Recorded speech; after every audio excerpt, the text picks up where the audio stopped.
మీ అందరికీ ఒక ప్రశ్న. జనవరి 26న రాష్ట్రపతి ఎందుకు జెండా ఎగరవేస్తారు? ప్రధానమంత్రి ఎందుకు జెండా ఎగరవేయరు? ఆన్సర్స్ తెలిస్తే కామెంట్ చేయండి.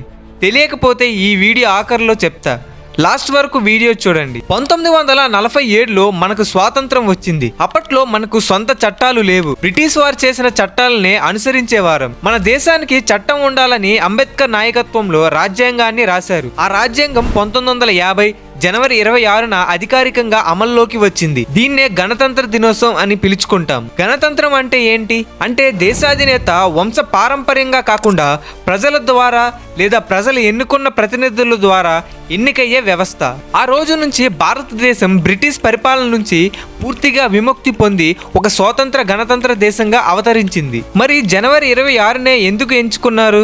వేరే ఏదైనా డేట్ ను పెట్టి ఉండొచ్చుగా అనే డౌట్ మీకు వచ్చే ఉంటుంది. స్వాతంత్రం రాకముందు అంటే 1930 జనవరి 26న భారత జాతీయ కాంగ్రెస్ లో పూర్ణ స్వరాజ్ తీర్మానాన్ని ప్రకటించింది. ఆ చారిత్రక తేదీకి గుర్తుగా రాజ్యాంగాన్ని ఆ రోజున అమల్లోకి తెచ్చారు. మన దేశ రాజధానిలో రాష్ట్రపతి జాతీయ జెండాను ఎగరవేస్తారు. ప్రతి ఏటా ఏదో ఒక దేశపు అధ్యక్షుడు లేదా ప్రధానిని గౌరవపూర్వకంగా ఆహ్వానిస్తారు. దేశం కోసం ప్రాణాలర్పించిన వీరులకు పరమవీర చక్ర, అశోక చక్ర వంటి అవార్డులను ఈ రోజే ఇస్తారు. మన రాజ్యాంగం అనేది కేవలం ఒకరు రాసింది కాదు. ఇది అనేక మంది మేధావుల సమిష్ట కృషి. రాజ్యాంగాన్ని రూపొందించడానికి ఒక ప్రత్యేకమైన సభను ఏర్పాటు చేశారు. దీనినే రాజ్యాంగ పరిషత్ అంటారు. రాజ్యాంగం పూర్తయ్యాక 284 మంది సభ్యులు దానిపై సంతకాలు చేశారు. రాజ్యాంగం రాయడానికి 2 సంవత్సరాల 11 నెలల 18 రోజులు పట్టింది. అప్పట్లోనే దీనికోసం సుమారు 64 లక్షల రూపాయలు ఖర్చు చేశారు. మన రాజ్యాంగాన్ని టైప్ చేయలేదు లేదా ముద్రించలేదు. ప్రేమ్ బిహారీ నారాయణ్ రైజాదా అనే వ్యక్తి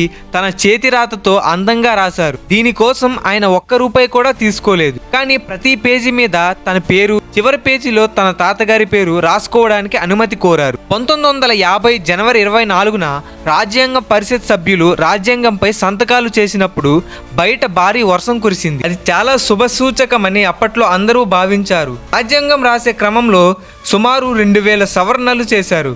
అంతలా చర్చించి వడపోసి మన రాజ్యాంగాన్ని తయారు చేశారు.